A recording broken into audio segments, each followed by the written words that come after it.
माँ, मैं बहुत थक गई हूँ घर संभालते संभालते।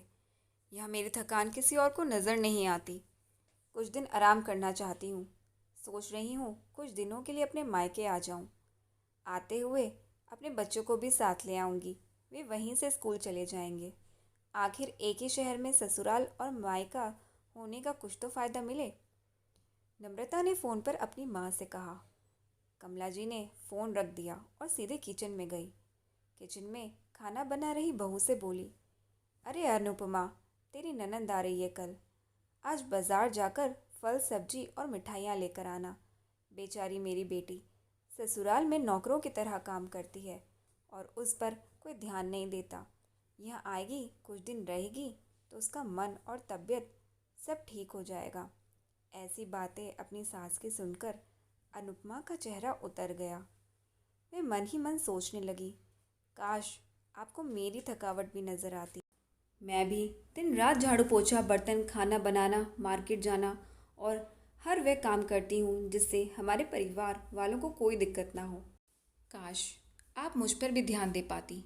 आपकी बेटी तो जब मन में आता है तब यहाँ आ जाती है, लेकिन मैं साल में एक बार ही अपनी माँ के पास जाती हूँ। तब भी आपको प्रॉब्लम होती है। मैं भी इंसान हूँ, मेरा भी मन है। मुझे भी लगता है अपनी माँ के पास जाकर थोड़ा आराम कर लूँ, सुख दुख की दो चार बातें करूं, अपना मन हल्का करूं।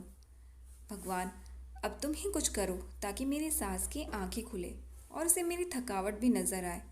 शाम तक भगवान ने जैसे अनुपमा की तो सुन ही ली और उसकी ननद का फ़ोन आया और उसने अपने माँ से कहा कि उसकी सास ने उसे मायके आने के लिए मना कर दिया है, इसलिए इस बार वो नहीं आ सकती।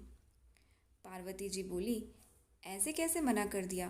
पहले तो कभी तुम्हें मना नहीं किया, रोका नहीं, फिर इस बार कैसे मना कर दिया? लाओ मेरी बात कराओ उनसे। नम्रता ने फ़ोन अपनी सास के पास दिया। पार्वती जी ने कहा, नमस्कार समधन जी, आपसे कुछ कहना था। समधन जी ने कहा, कहिए। दरअसल कल त्योहार है और नम्रता अपने मायके आना चाहती है। अगर आप उसे भेज दें तो अच्छा रहेगा।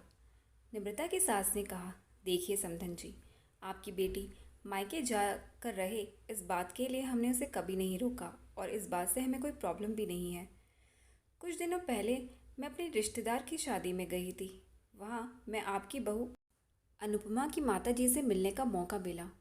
उनसे गपशप करने के दौरान उनकी बातों से पता चला कि अनुपमा को साल में एक ही बार अपने मायके जाने को मिलता है और वह भी बहुत कम समय के लिए।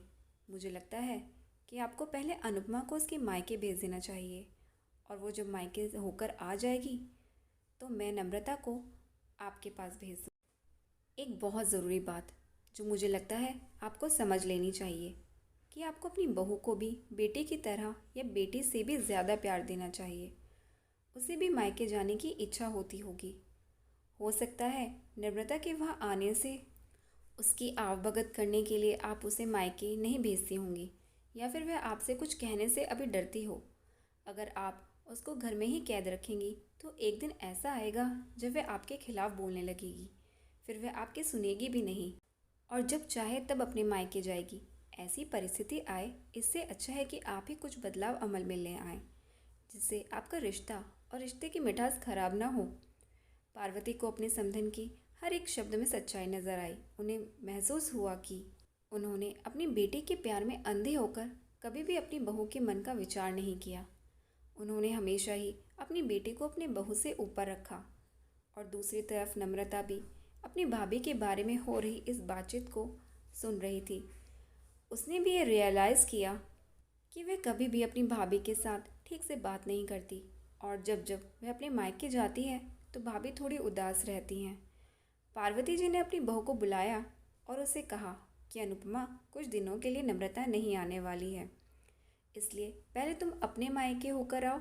ये सुनते ही अनुपमा का चेहरा खिल गया क्योंकि ये पहली बार था जब उसकी सास ने सामने से उसे अपने मायके जाने को कहा था। अगले दिन अनुपमा अपने मायके गई और इस बार एक दो दिन के लिए नहीं, पूरे हफ्ते भर रहकर आई।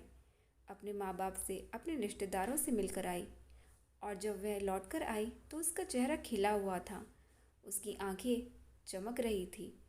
अनुपमा के आने के बाद नम्रता भी अपने मायके आई और इस बार वो अपनी भाभी से खुशी खुशी सामने से मिली और अच्छे से बात की।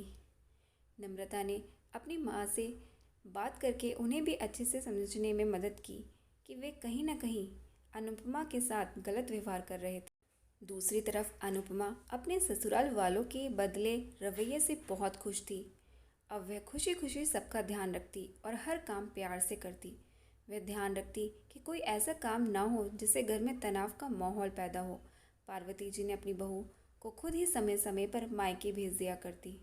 एक छोटे से बदलाव ने सास बहू और भाभी ननद के बीच की कड़वाहट को दूर कर दिया और रिश्तों को और भी ज़्यादा मीठा और मजबूत कर दिया। दोस्तों, अगर आप मेरे इस नज़रिए से सहमत हैं तो आप कमेंट करके ज़रूर बताएं। और अगर ये वीडियो आपको अच्छी लगी तो इसे प्लीज़ लाइक करें और मेरे इस चैनल को सपोर्ट करें, सब्सक्राइब करें, बेल आइकन को क्लिक करें।